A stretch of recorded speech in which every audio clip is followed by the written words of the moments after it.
해외 산림자원 개발 전문 인력 양성 교육 프로그램, 우리나라 산림투자 지원 정책 및 제도 1. 먼저 이번 시간의 학습 목표와 내용을 살펴볼까요? 이번 시간의 학습 목표를 살펴볼까요? 이번 시간 이후 여러분은 해외 산림자원 개발 지원 제도 및 지원 정책의 개요를 이해하고 정부 간 협력에 대해 말할 수 있게 되실 겁니다. 또한 투자 신고의 전반을 이해하고 전문 인력 양성과 국고 보조 사업에 대해 설명할 수 있게 되실 겁니다. 그럼 본격적인 학습을 시작해 볼까요? 해외 산림투자 지원 정책 및 제도는 다양한 제도 및 활동과 연관되어 있습니다. 처음부터 하나씩 살펴보도록 하겠습니다. 1. 정부 간 협력. 산림청은 해외 조림 투자 잠재력이 높은 국가들과 장기간의 협력 관계를 유지하고 있습니다. 인도네시아의 경우 산림청이 인도네시아 한국 대사관으로의 임업 주재관을 파견하고 2011년에는 한인리 산림협력센터를 설립하였습니다. 또한 인도네시아를 포함한 뉴질랜드, 파라과이 등 31개 국가 양자 산림협력을 체결하여 정기적인 회의를 개최하고 있습니다. 이러한 산림 분야에서의 양자협력 강화는 해외 산림투자 유망 국가에 대한 기업의 투자 진출 기반을 마련하는 계기가 되었습니다. 양자 산림협력 체결국은 2008년에 10개국에 불과하던 것이 2016년에는 31개국으로 증가하였고 지역 단위 협력 사업도 추진하게 되었습니다. 이런 지역 단위 협력 사업 추진은 국경에 관계없는 산림의 특성을 반영한 것입니다. 또한 글로벌 이슈 중심의 논의를 지역 내 액션 중심으로 전환시키기 위해 아시아 지역을 대표하는 최초의 산림협력기구 아포코를 설립하여 2012년에 사무국을 개소하였습니다. 그렇다면 이러한 협력 관계의 한계점 및 개선 방향으로는 어떤 것이 있을까요? 먼저 해외 산림 협력에 대한 관심에 비해 실질적 협력 현황이 여타 선진국에 비해서는 미미한 수준이라는 것을 들 수 있겠습니다. 또한 정부 간 협력이 일부 국가에 편중되어 있는 상황이며 아프리카, 남미와 같이 산림 협력이 상대적으로 미미한 국가에 주재관 파견 및 협력센터 설치 등과 같은 확대 방안 마련이 필요한 실정입니다. 2. 투자 신고. 대한민국 국민이 해외 산림자원 개발 사업을 시행하고자 할 때 산림청장에게 해외 산림자원 개발 사업 계획을 신고하여야 합니다.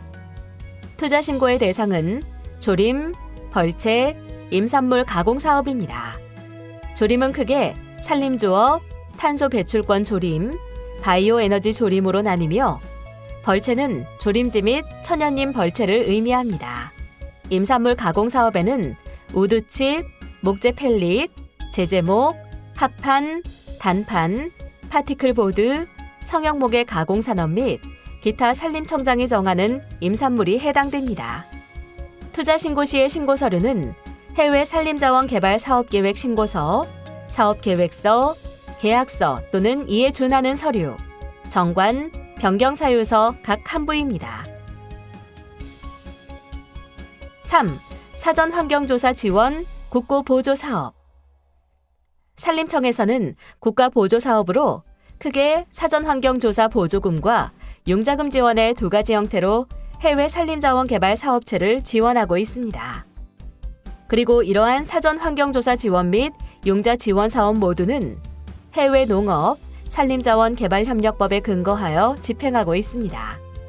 사전환경조사 지원은 해외 산림자원 개발 투자 예정 지역에 대한 산림 환경, 투자 제도, 인프라, 물류 여건 등에 대한 투자 환경 조사를 지원하여 민간 기업의 해외 산림자원 개발 사업 진출을 돕기 위해 지원됩니다. 이러한 사전 환경 조사 보조금의 지원 규모는 2016년 기준 1억 5천만 원이며 한국임업진흥원에서 접수를 받고 있습니다.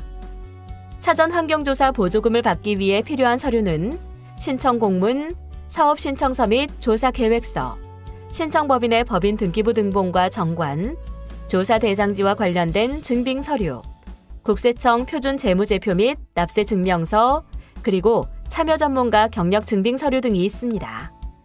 사전 환경조사 보조금을 지원하는 대상은 정관 또는 법인 등기부의 해외 산림 조사 사업을 포함한 해외 산림 자원개발 사업을 목적 사업으로 등재한 법인 중에서 대상지 확보 관련 허가, 지분 취득, MOU 체결에 따른 조사 대상지가 확정된 업체이거나 신청법인 자체의 해외 산림자원 개발 투자 결정에 따른 조사 대상지가 확정된 업체를 지원합니다.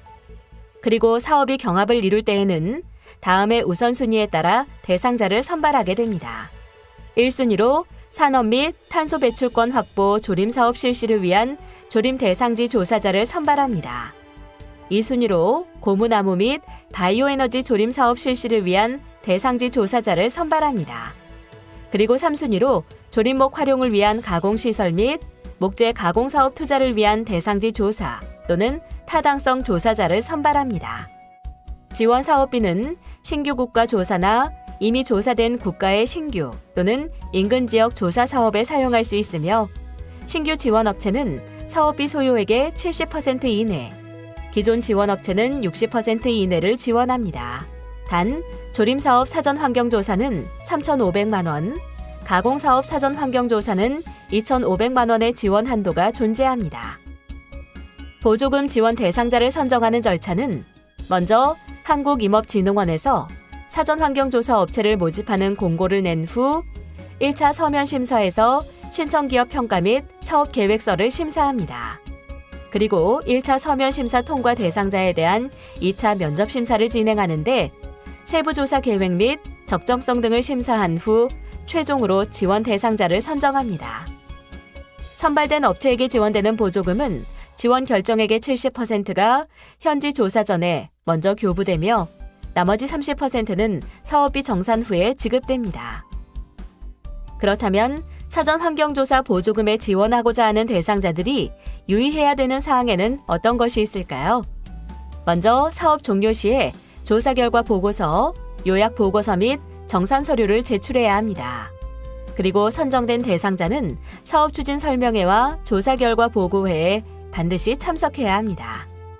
또한 심사 결과에 따라 사업 계획을 변경할 때에는 지원 결정일 이후 10일 이내 변경된 서류를 제출해야 하며 조사 사업 추진 상황을 매달 말 한국임업진흥원에 보고하고 부득이하게 사업 계획을 변경할 필요가 있을 때에는 한국임업진흥원의 사전 승인을 받아야 하고 그 경우에만 보조사업 지원 항목으로 인정됩니다.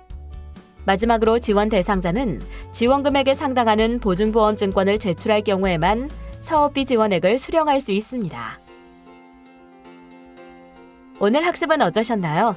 지금까지 살펴본 내용을 간단하게 정리해 보도록 하겠습니다. 이번 시간의 핵심 키워드는 지원 정책, 정부 간 협력, 투자 신고, 사전 환경 조사입니다.